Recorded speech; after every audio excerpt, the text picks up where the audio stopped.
ભુજ હાટકેશ અંબિકા મહિલા મંડળ તેમજ સંસ્કૃત પાઠશાળા દ્વારા પ્રયાગરાજ મહાકુંભમાં ગયેલ લોકોને સન્માન કાર્યક્રમ યોજવામાં આવ્યો। સ્ટોરી રિપોર્ટ બાય દર્શન મહેતા ભુજ।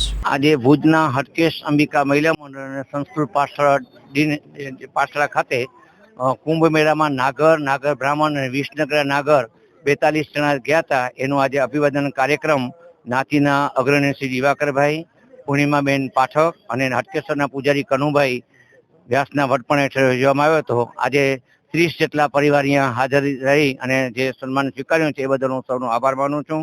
આ સંસ્થાના તમામ કાર્યકર્તાઓનો આભાર। નાતી પ્રમુખ અતુલભાઈ બાર ગયા એને શુભેચ્છા પાઠવી છે, હું આભાર માનું છું અને રત્નાકરભાઈ ધોળકિયા પણ આજને આભાર માન્યો છે। અહીંયા પધાર્યા એ સૌનો આભાર માનું છું। એટલું જ નહીં, આવતીકાલે મહિલા દિવસ છે તો આપ જોશો કે મહિલા દિવસના પૂર્વ સંધ્યાએ કેટલી મહિલાઓ અહીંયા હાજર છે, એ મારા માટે ગૌરવ છે અને સંસ્કૃત પાઠશાળા કાયમ માટે આ થશે ને અમે જઈએ છીએ પાછા અંબાજી, એની પણ મારી સંખ્યા પરિપૂર્ણ થઈ છે। હાટકેશ્વર અને અંબિકાની કૃપાથી બધું થાય છે। આપણા માધ્યમ દ્વારા આ કુંભ મેળામાં ગયેલા તમામને હું વંદન કરું છું, કારણ કે સંસ્કૃત પાઠશાળા ભારતના વડાપ્રધાન નરેન્દ્રભાઈ વડનગરના છે, યોગીભાઈ સંસ્કૃતનું કરે છે યોગી, અને અહીંયા સંસ્કૃત પાઠશાળા 50 વર્ષથી પી.કે. વોરા સાહેબના માર્ગદર્શન હેઠળ જયતું સંસ્કૃતમ વધતું સંસ્કૃતમ સાથે કરું છું। ત્યારે અહીંયા બધે મોટી સંખ્યામાં નાના બે બાળકો પણ અહીંયા હાજર છે। મને ગૌરવ છે, આજે સાચા દર્શન અહીંયા અમે કુંભમાં આજે નાયા છે, હું પ્રત્યક્ષ હું જોયું છે, એ બદલ હું સૌના નાતીજનોનો આભાર માનું છું। જય હરકેશ। વિશેષ આભાર આપણો કે આપણા માધ્યમ દ્વારા આ પ્રચાર અને પ્રસાર પણ ખૂબ જરૂર છે, ત્યારે હું આપણો પણ ખૂબ ઋણી છું। જય હરકેશ। વિવાકરભાઈ અંતાણીનો સંલગ્ન મંડળે આજે સુંદર પ્રોગ્રામ કર્યો છે, એના માટે ખરેખર ધન્યવાદની પાત્ર છે। અને નાગર જ્ઞાતિ આટલી મોટી સંખ્યામાં કુંભ મેળામાં ગયા છે, એ ખરેખર આપણે જય હાટકેશ અને મા અંબિકાની પરમ કૃપા છે। આ પ્રોગ્રામ એકદમ સારો ગયો અને મજા આવી બધાને। જય હાટકેશ, જય માઈ। કેતન કુમાર ભાસ્કર અંજારિયા, ગામ મિર્જાપર, તાલુકો ભુજ, કચ્છ। મહાકુંભ 2025માં 26મી જાન્યુઆરી મૌની અમાવસ્યાના મેં સ્નાન કર્યું, ત્યારે અચાનક જ ભગદડ ચાલુ થઈ ગઈ, પણ આ દરમિયાન મેં ત્યાં સ્નાન કરી લીધું હતું। ત્યાં મને રાત્રે પણ 100 રૂપિયાની અંદર આધાર કાર્ડ બતાવી ગવર્મેન્ટના રહેવા કરવાની બહુ સારી સગવડ હતી।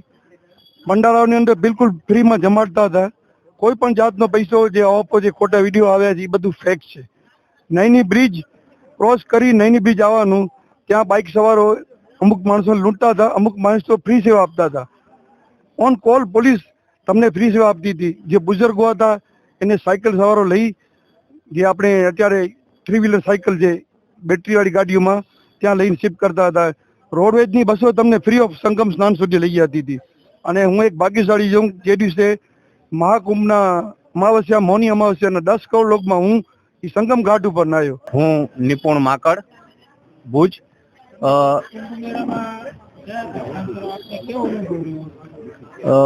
પૃથ્વી પરની સનાતન ધર્મની કોઈ વિરલ ઘટના હોય તો એ મહાકુંભ, અને અમને પણ ગૌરવ છે કે ઈશ્વરે આ 60 કરોડ લોકોની અંદર અમારી પસંદગી કરી, અને એ 60 કરોડની અંદર ભુજના આ નરસિંહ મહેતાના 42 સંતાનોને પણ આ ત્રિવેણીના જળમાં ડૂબકી લગાવવાની જે તક મળી, અમે ઈશ્વરના આરાધ્યના અમારા વડીલોના સૌના ઋણી છીએ।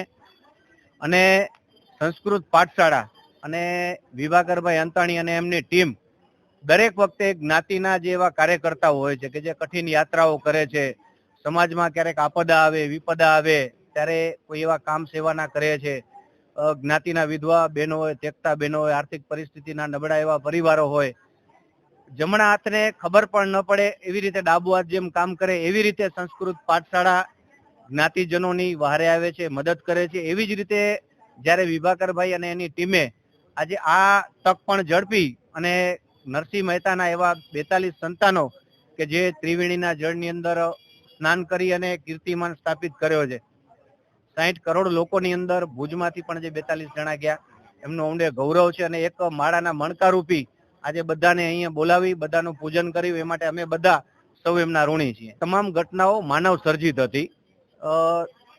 ત્યાં જે આયોજન હતું એ ઈશ્વરાધીન હતું, કોઈ પણ મનુષ્યની શક્તિ નથી કે એટલા કરોડો લોકોને આ પૃથ્વી પર આ વિરલ ઘટનાના નિર્માણ માટે વિશ્વકર્મા દેવે સમગ્ર દેવના બધા જ દેવતાઓને ભેગા કરી અને જ આ નિર્માણ કરી, દેવતાઓને જ બધી વ્યવસ્થા સોંપી હોય એ જ રીતનું આખું આયોજન હતું.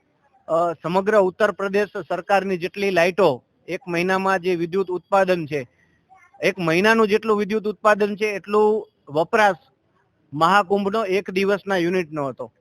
60 કિલોમીટરની અંદર લાઇટ, પાણી, ગટર, ડ્રેનેજ, ખાવું પીવું તમામ વ્યવસ્થા માનવ સર્જિત શક્ય જ નથી, ઈશ્વર સર્જિત હતી.